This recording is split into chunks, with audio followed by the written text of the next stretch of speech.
amigos, hoy vamos a hablar sobre una fuente barata y complementaria para alimentar nuestras aves o conejos. Hablaremos de las plantas forrajeras. Debido a nuestras condiciones climáticas, el país se encuentra en una situación privilegiada para la producción forrajera. En el Uruguay, el destino tradicional de las pasturas es la ganadería, constituida por vacunos y ovinos. Dentro de las producciones animales alternativas que utilizan como fuente alimenticia a los forrajes, ubicamos a las aves y conejos, entre otros. Una pradera cultivada es generalmente una mezcla de pastos y leguminosas que fueron sembradas por nosotros. Es un ecosistema complejo y biodiverso en el que crecen en conjunto algunas especies forrajeras, otras denominadas malas hierbas o malezas, así como insectos, arácnidos, entre otros animales. Ahora vamos a conocer algunas de estas plantas y sus características. Hablemos de las leguminosas. Dentro de las plantas forrajeras encontramos a las leguminosas como los tréboles, el lotus y la alfalfa, entre otras. Las leguminosas constituyen componentes invalorables de las pasturas. Sus propiedades dadoras de nitrógeno y su alto valor nutritivo, especialmente por sus proteínas y minerales, las ubican como elementos imprescindibles en la producción de forrajes, además de ser mejoradoras de suelo. Estas características se deben a la presencia de nódulos en sus raíces que se forman por la asociación que la planta hace con bacterias capaces de fijar el nitrógeno desde el aire. Otra característica común a todas las leguminosas es la necesidad de fósforo en el suelo, el cual es indispensable para estas. Veamos cuáles son algunas de estas plantas denominadas leguminosas. Alfalfa.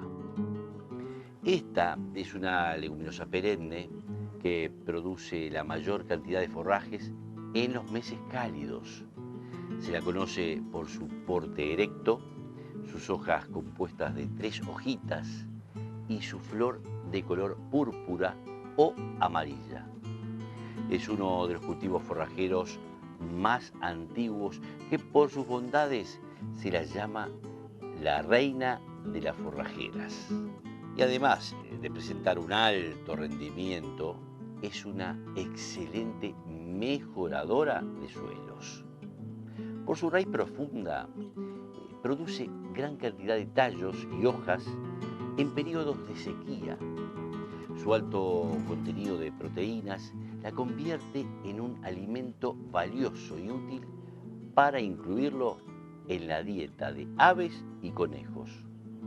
Se adapta a suelos profundos y permeables, siendo recomendable su siembra en otoño.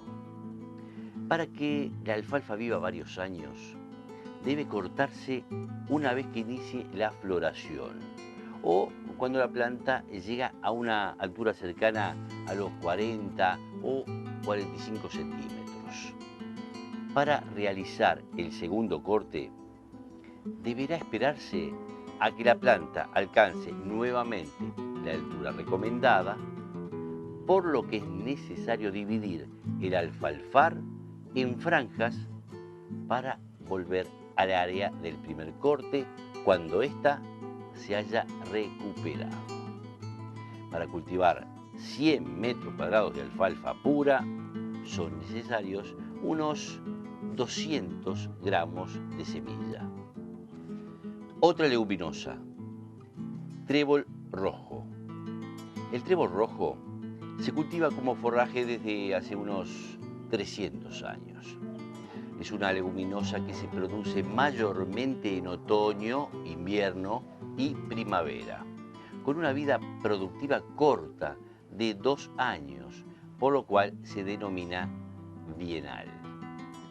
Es una planta con hábito de crecimiento erecto, con pelos, de hojas compuestas por 3 hojitas y una flor de color rosado. Puede producir forraje en verano siempre y cuando se riegue. Es más tolerante a suelos de baja fertilidad que el alfalfa, aunque es poco productiva en suelos arenosos o livianos.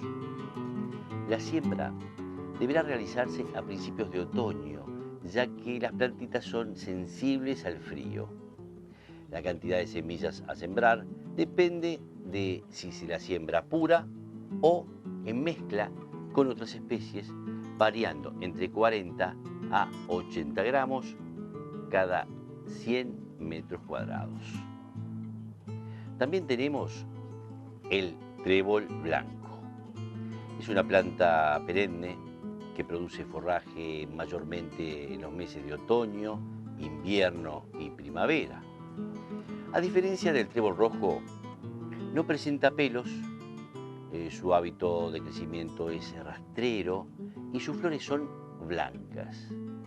La sobrevivencia de sus plantas depende mucho de las condiciones ambientales, principalmente de la falta de agua que se produce en el verano debido a que sus raíces son muy superficiales. Prospera en suelos arcillosos y fértiles, produciendo forrajes en los meses fríos. La cantidad de semillas a sembrar depende de si se la siembra pura o en mezcla con otras especies, variando entre 20 a 50 gramos cada 100 metros cuadrados.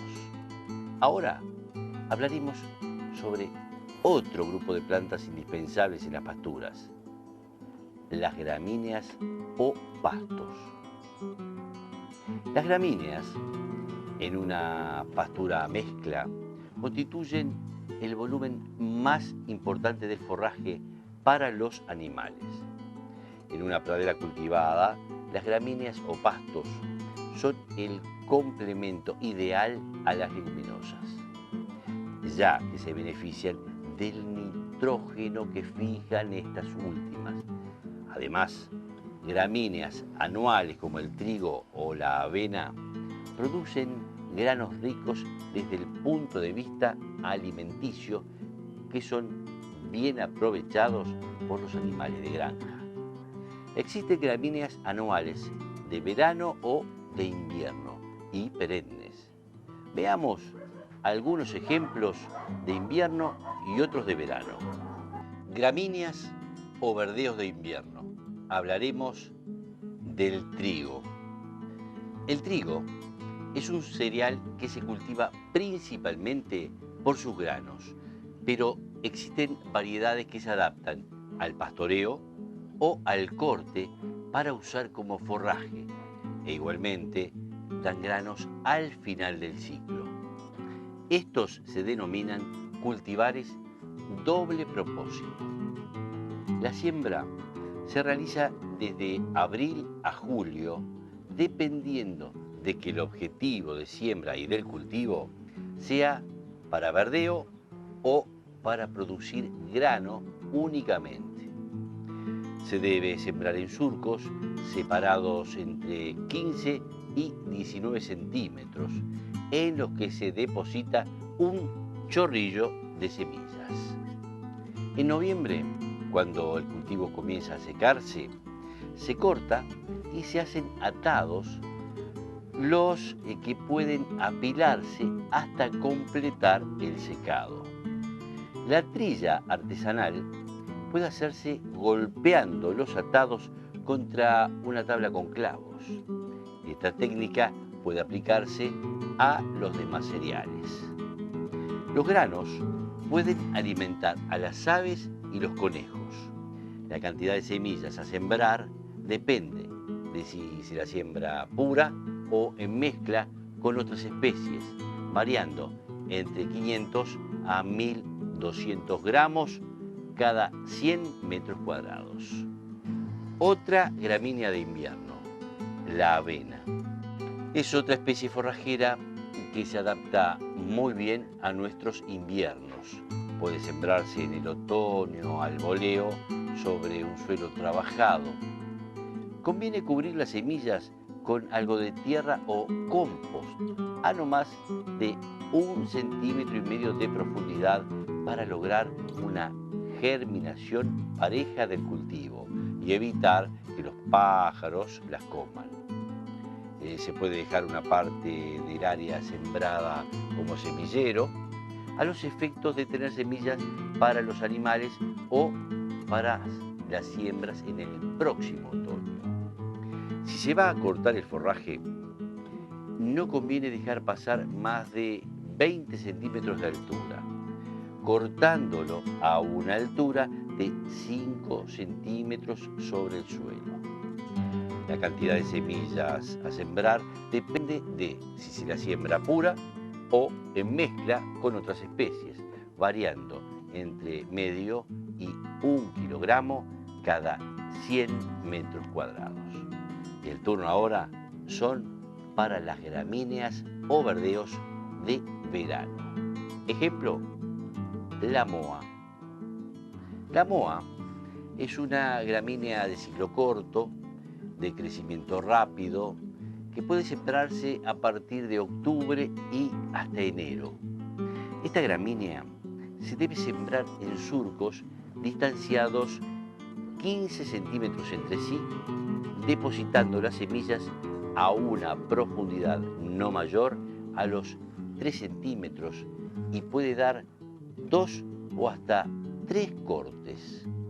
El corte se realiza cuando las plantas tienen entre 15 y 20 centímetros de altura y se dejan a una altura de 5 centímetros del suelo. Sus granos son de un valor nutritivo aceptable, por lo que también puede cosecharse y suministrarse como alimento o puede sustituir a otros en la preparación de raciones balanceadas. Si se destina para granos, es posible lograr rendimientos de 12 a 20 kilogramos cada 100 metros cuadrados. La cantidad de semillas a sembrar, en este caso, sería de 100 a 150 gramos cada 100 metros cuadrados. Bueno, amigos, esperemos que estos consejos puedan serles útiles en su huerta orgánica. Hasta la próxima.